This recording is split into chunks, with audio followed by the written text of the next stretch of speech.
Hi, hello everybody, wee Paddy from across the shop coming back at you with another wee video, and it's another traditional one, but um,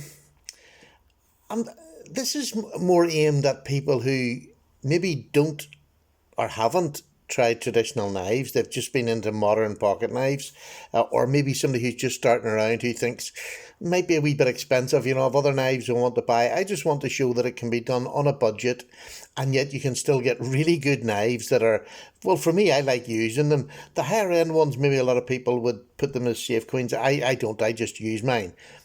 But and when I say higher end, I mean, this is about $100 knife, just a bit over maybe. Um, and that's about as far as I need to go on traditionals as far as price wise. So that's my high end. Say 100 to 130, that would be as far as I'd want to go on a traditional. Whereas I'll go much higher on a modern. But it starts down here, and I can get a good knife for under $10. Much like in my normal collection with my moderns, I love finding a bargain, and this is the joy of my knife collecting. I know other people just like to go out and get, the more high end and whatever, and that's a joy, and I'm glad to do it. But I like to try and build up a collection of all sorts of different knives, and this is my selection. Now, this is one blade shape that I'm gonna, and if you follow me, you know what my blade shape is. I love a Wharncliffe. Now, I like lots of others, I like sheepfoot, lamb's foot, all that sort of thing. I like clip points. I just like knives, damn it. But this is my Wharncliffe collection. Now, I have one other one, which is a custom, but it wasn't above that high end. And it was just made by a local, Michael May. It's out on loan. Somebody else is having a look at it at the minute in England. Well, it's been up in Scotland, then it's down to England, and then it'll come back home again. But it would be my seventh Wharncliffe. So I'm kind of thinking I like Wharncliffes because I was at about five before I realised just how much I like them. So here we go. But I'm going to do a run through of what I've chosen to show you and what you think of them. And I suppose it all stems from that one knife that we've all sort of had from you. You come around and there's this one knife that's a sort of Wharncliffe. Do you know what I mean? It's that little Kershaw, the Kershaw Leek. Probably one of the most popular knives in history. I mean, it's such a good knife, and it's that blade shape that got me into the Wharncliffes, that got me into how good it is to have a point, how great it is to have that. Well, it's not a complete straight edge, but it's nearly a straight edge. But how useful an EDC knife this is, and so I went from that to these. Now, I'm going to start down at the cheap end. This is under $10. I got this on one of these. It was like a gardening magazine that was offering these, and I thought, oh, that looks good. There it is. Look at that. Isn't that a really lovely sheep, a cheap wooden handle. The scales were so bad, I tried to do some sort of modding on them, but I wrecked them, so I just took the Dremel out and gave them a quick buzz. But, I mean, that is a beautiful sheep. And now, the steel, I have no idea what the steel is. Is there movement, tiny little movement back and forward, or to side, but not a whole lot. Is this a useful knife? Yes, and it's used regularly. I keep this one in my car. It's the one that I have in my little driver's pocket there, and I use this for anything and everything. It really is just a lovely little blade. So there's the start of a collection for under $10. And this is a user. But what this is also this is, when I'm doing my traditionals now, I made a decision a while back that I was only going to sharpen freehand on my traditional knives because that makes them feel even more traditional. Now, it is a bit harder to get straight edges freehand, and I'm not that good at freehand. So some of them don't come out great, some of them do. But I'm learning. But when you're using, an under $10 knife to practice on, where the blade's not particularly hard, although I don't know what this is, probably 420, something like that. But it is still a very useful blade, and cuts, I have no problem with it whatsoever. So at the end of this video, once I've finished this video, I'm going to do a sharpening video. I'll blunt it on this video, and then if you want to see how I sharpen it, I'll do the live sharpening video afterwards. It doesn't take that long because these blade steels are not particularly hard to sharpen. So there's the first one. Now, that's under $10. This one's just under $20. And this is a Rough Rider. They call this a swayback. I don't particularly agree with that. But there's two other small blades there. This is more a whittler to me. But look at that lovely, lovely blade there. And look at the thickness on that blade. Look at the stock on that. It really is lovely with lovely swedges. This is a knife that if you're going to sit and whittle, it also has two more smaller blades. You have a pen blade there, and I think it's just another pen blade, yeah. Just two pen blades. But if you're going to sit and whittle, you can take chunks out of wood with this blade and then use your pen blades to do the more detailed. But this is a lovely, and it's a bone handle now. This is, you going back to, sorry, it's not it is actually a bone. Yes, this was a bone handle. Just dyed bone. I thought it was the yellow Delrin, but it's not. It is a bone handle. Inexpensive again. Nice one, and it's got that lovely straight blade across there, but that lovely Wharncliffe. So when you want to get down to something, you're not having to hold your knife up. It just gets down. The point is there straight away. And for EDC, to me, this is why I like this blade, because it's so good for EDC tasks that I use. You know, again, we're all different, but these are the knives that I'll want for EDC. So under $10, under $20. It's about £20 here, but I know there's a difference once we get across the shock there to the States and other parts of the world that are not as dear.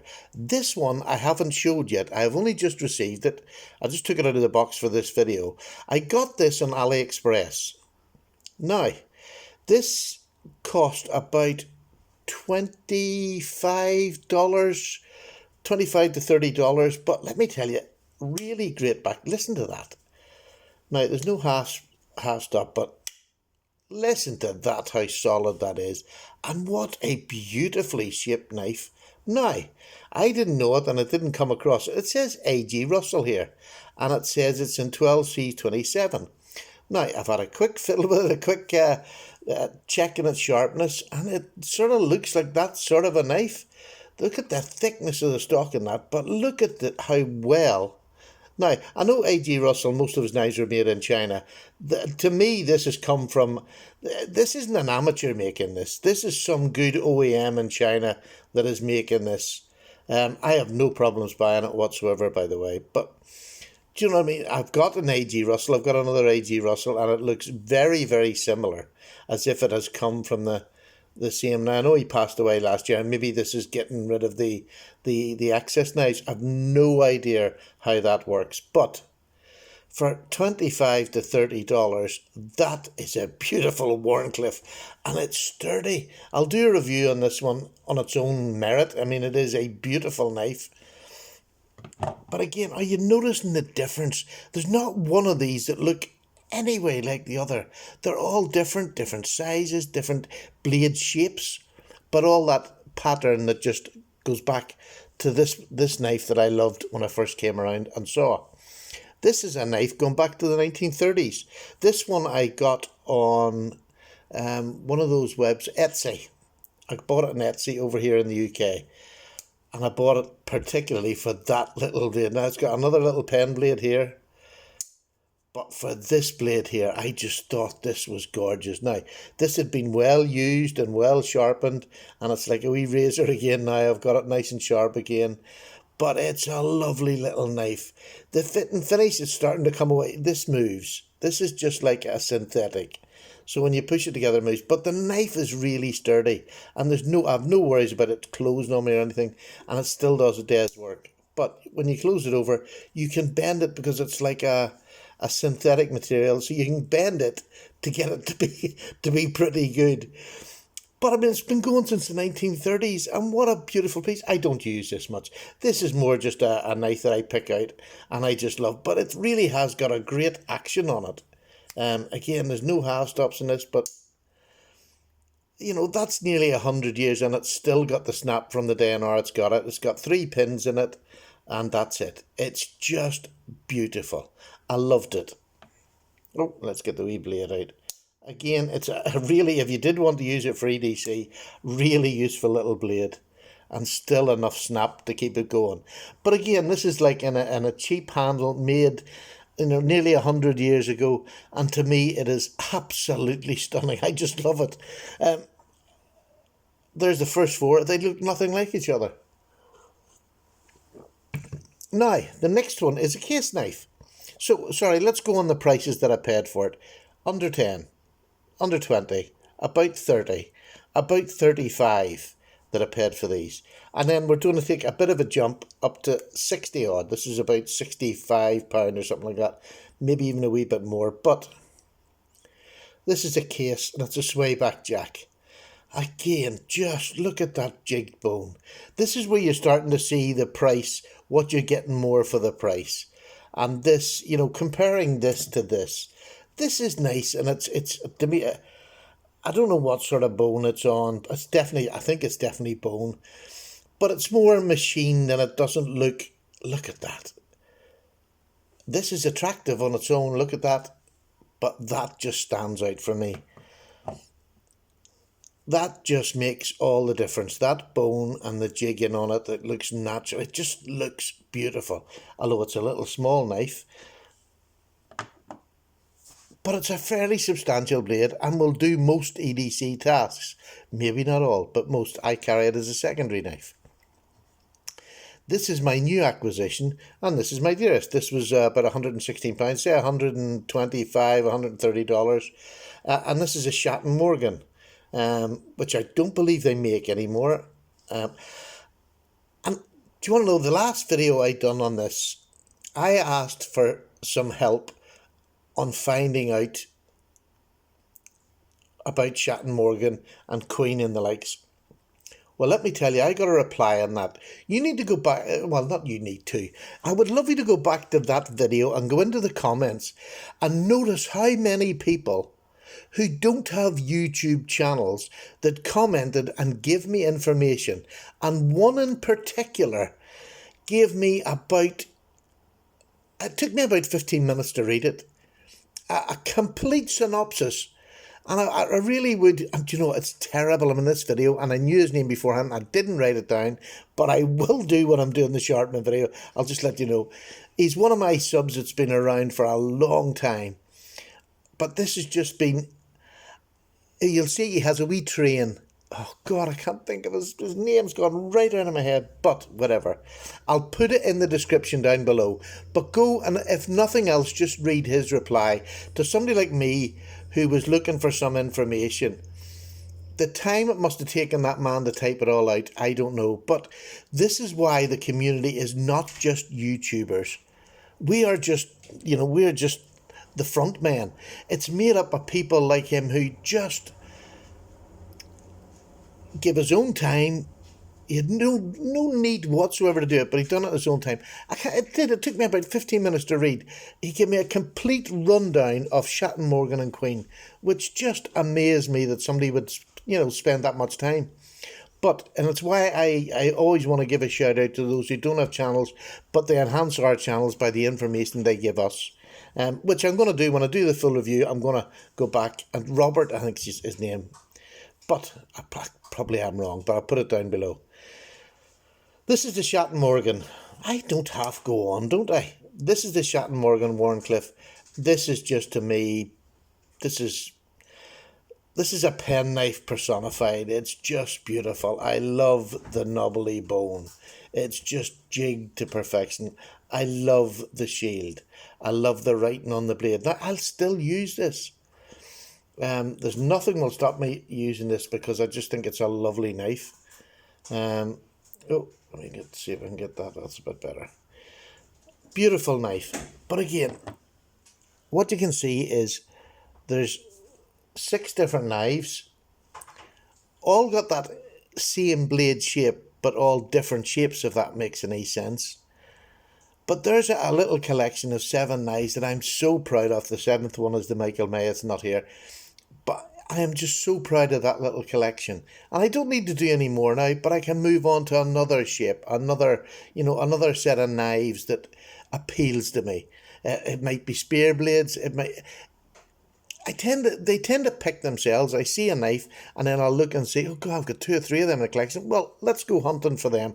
And I want them in that sort of price range. That's starting off with really, really budget up to my high end, or where I want to go, say $130. I think they look beautiful. I can put down 6 or 7 knives of my modern, but they never look as colourful or as detailed, or as, you've got bolsters, you've got caps, you've got some with none, you've got some with one, some with two. It's just wood, Delrin, just plastics, bone. There's so many options. But this little £7 knife will do every bit as much as this will. Now, this is ATS 34 on it. This is a mystery steel. I have no idea. But it's not bad. You know what I mean? It's not bad. I've used it and cut it, and it doesn't bother me. So, and this is why it's so good, because when you've got Ganzos for your modern knives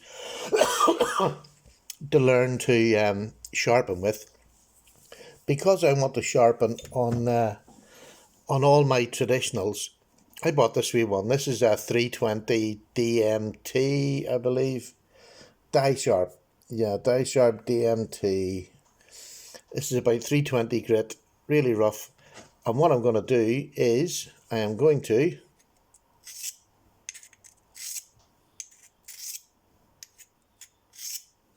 it's a horrible sound. That's not bad across there now, I'll have to admit. Now, let me just get a wee bit of paper just to show you that it's blunt, and then I'm going to do a video of me sharpening it. You think I'd be more prepared, wouldn't you? But that's never the thing with Stephen. Never prepared. Never prepared. Now.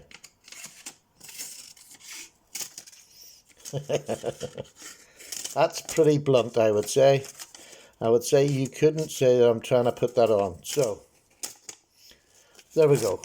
So what I'm going to do now, when this video is over, I'm going to use my little hand stones. These DMT, this is a great wee one. It costs about £15, which is what, $17, and I'm sure it's cheaper over in the States.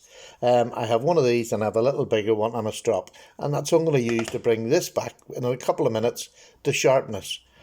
But it's a great way to learn and practice on that before I move up to my expensive ones. I spent about an hour the other day taking my time trying to get the true edge. This was different on either side. So it doesn't matter. Prices, sometimes the cheaper. You see Rough Rider, their edges are usually pretty good. This one came perfect, absolutely perfect. I'm dying to show you the video on this. This is a really well-made knife, weighty, full 4 fingers, just a great knife to work with. So, pleased with that. You'll see the video coming shortly. But I think you'll agree, they are beautiful knives. They're all different materials. And when I'm buying them, I'm conscious that each one that I'm going to buy in that pattern is going to be a different handle material, because otherwise it wouldn't. There's no point having all the same. To me, this is the joy of traditional rather than modern. So, thank you very much for listening to my Isle Waffle. The sharpening video for this will be up directly. I'll probably put it up a day after the show. This is Sunday. I'll put this up on Sunday, and the sharpening one will probably be up on Monday for it. But thanks for watching. I hope you enjoyed this. I hope if you want to see a wee bit of hand sharpening, just down and dirty, quick, please stay and watch the next one. Thank you very much indeed. Bye. Cup of tea time. It's over there. I've got a wee cup of tea. Now, see you soon. Bye now.